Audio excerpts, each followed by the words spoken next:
Alright guys, welcome back to Frugal Homestead, and it's a beautiful day.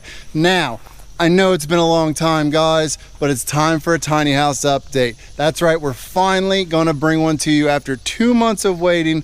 It's time to talk about it. It's been a slow process, but let's get started looking around at what we've done and what we have coming up. So we'll start with the outside. As you can see, it's an absolute mess. All this mess from the camper build. Now, my neighbor got rid of his goats and brought us the posts. He didn't want to have to pull the fencing off. It wasn't worth it to him. So I said, go ahead and bring them over here. I'll clean them up and we'll use them for the dog run out back for Apollo and Molly. Now, as you can see, everything here is a mess. We've got stuff that needs scrapped. We got stone leftovers. We got lights that need taken off that. Just a total mess out here. When you have a tiny house though, it's not like a regular construction site where you can have a room that you don't finish to keep your saws in. Everything we do pretty much has to be done outside as far as painting, staining, trimming. So this has been the work area. So as we make our way inside here, the first thing I want to draw your attention to is the can lights. So this one has not been finished. But as you can see over there, all the can lights are in and wired. Now we still have to do the box covers. And then these were factory pallet pulls from returns. So that one's damaged. It's got to be repaired. That one's good. This one needs readjusted, and that one there still needs a bolt to hold the actual plate in. We do not have the covers, so we will have to buy some of those. But it's nice to have it done. So the next thing is the steps. So as you can see, the steps have been clear coated. Now we are waiting, of course, to them to fully dry to do much traffic on them. But you can see here we started putting in spindles that are just 1x4 to keep the dogs from falling off the side there, as well as to give it more of a closed-in look. I think if you come and look at it from this side, which is actually where you'll be enjoying it from, you know, you've got your wood burner area here.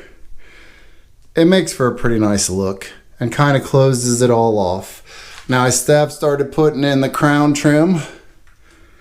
All right, so it is coming along, but it's just really slow.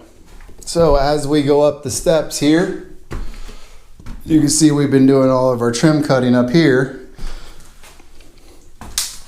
And I've started putting trim in around the base of the room and handrails. So I know it's not easy to see because I'm trying to work the camera in this small area, but we've got the handrail in. It's pretty sturdy. It's not going anywhere.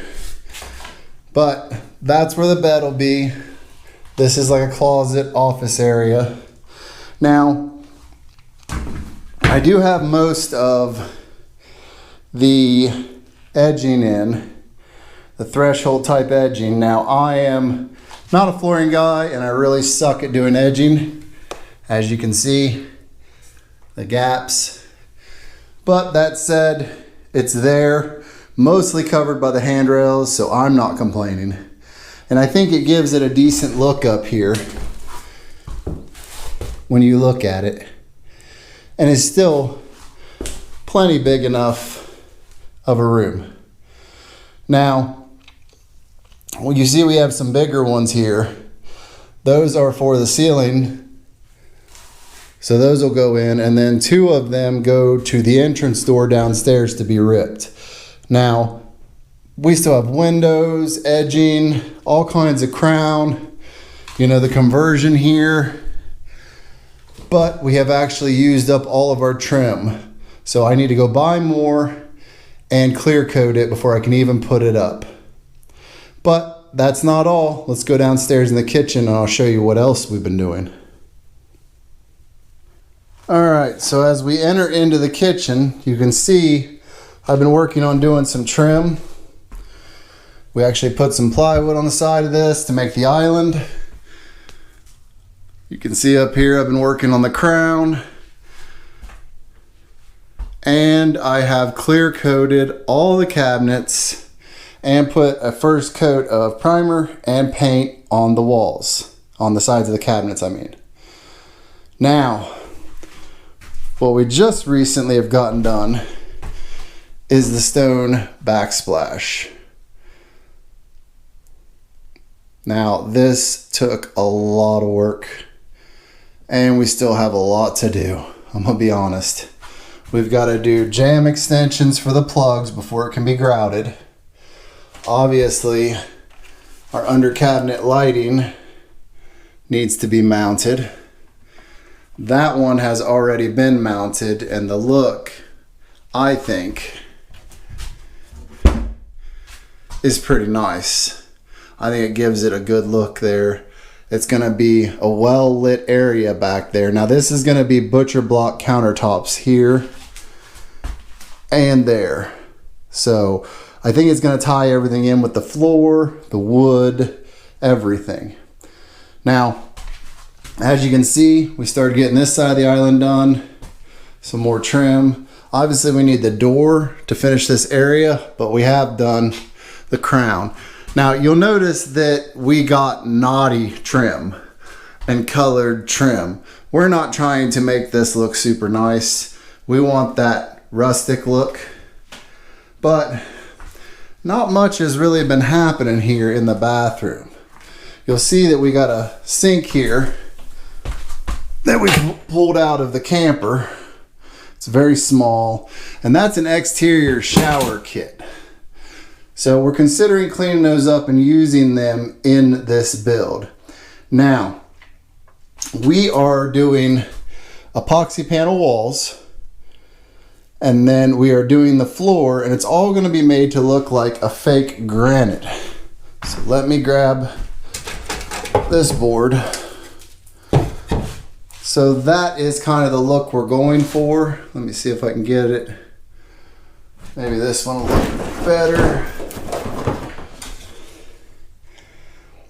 So that is the look we're going for. Now, in order to make this, it will need a lot more clear than these little test pieces have on them. So it should look more like a sheen of glass over it when we're done. But the plan is to put that wall and that wall, both sides of the shower there, epoxy panels we're gonna make.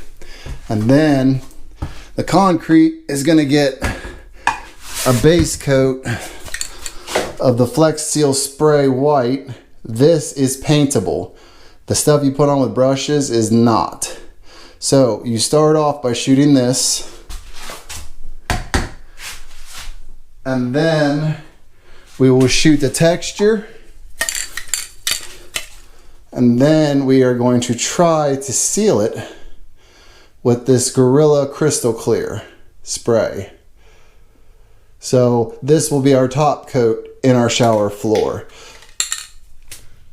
Now, we have already bought our stone coat epoxy for countertops, which is what we're going to use on the wall panels. They will also be backered with a oil-based primer as a base coat, 2 coats.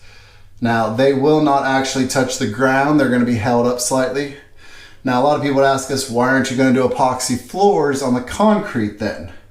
And the answer to that is, I don't want to grind the concrete to make a mechanical bond. The reality of this floor in here is it's very rough concrete, and I don't want to put the mess in the house. I don't want to deal with all that. Because it's already sealed, we can go over it with the Flex Seal as the base. This is paintable, so we'll shoot the texture onto this white surface. And then this clear coat, because this will give us more buildup than using anything else. It will have some ridges in it because of the way it sprays on, but we're okay with that because I think the final product is actually going to be slightly covered with one of those raised rubber foot mats just to make it more comfortable in there. In the winter, that will be a cold floor because it's concrete. So as you can see, we have been very busy. I'm sorry that we didn't get our monthly video up. It's just like I felt like there wasn't enough done to show you guys anything, because it takes so much time to take all this wood, get it from the store, get it home, sand off all the lettering and stamps, clear coat it, let it dry for 2 days before we can even put it up. We also have done the camper build. We also were on vacation in Myrtle Beach, as you guys know, almost the end of every month this year. As far as summer and spring and fall go, we're going to be on vacation, so that's been interfering too. But we've got no complaints, and as you can see, we are moving right along. Now, one thing I do want to say is, one of the things that's been holding us back is the humidity. Now, anybody who has a tiny house or has ever stayed in a small camper, you know that moisture and humidity is an issue and can make it feel even hotter in these small homes or small environments. So I will be bringing a video to you guys on how we're going to deal with that. Now, one of the things obviously is we're going to put an air conditioner upstairs just temporarily to get us by for the rest of these warmer months, and that will allow for us to be able to bear it. But getting the humidity out of the air is the thing. And because this house is going to be going to off-grid, we have found a different kind of solution to get the humidity out of the air, and we'll be doing a whole video on that upcoming. But if you guys are following this build, we greatly appreciate it. We have been busting butt. We appreciate all the feedback and everybody watching and checking out what we've done. We are closing in on a finish date, I think. I think we're moving right along. Now that the cabinets are all cleared and in, and the backsplash, I'll be able to drop in the countertop soon, get everything caulked in, finish the trim up, and hopefully get moved into here pretty soon. Probably be another month or two, I'm guessing, with our schedules, but we've waited this long. So now it's time to just hit the end of it. I don't even want to think about how many nail holes I gotta fill and how much my wife has to go back and clear coat stuff. We're gonna be busy bees with everything else we got going on the farm too, so if nothing else, go down, hit subscribe, hit the notification bell so you see all of our upcoming videos. Join us in the comments, give us a like, let us know what you think. Now that we're closing in, I feel like we're getting there, and the reality of how small this house is definitely setting in as I try and work outside. Do you guys think we're gonna be able to comfortably live here? Do you guys think you could comfortably live here? Because it's a small place, guys, 500 square feet total. Let us know down in the comments, and we will see you in the next one. What a mess. I need to make my wife clean this place up, because this is a mess.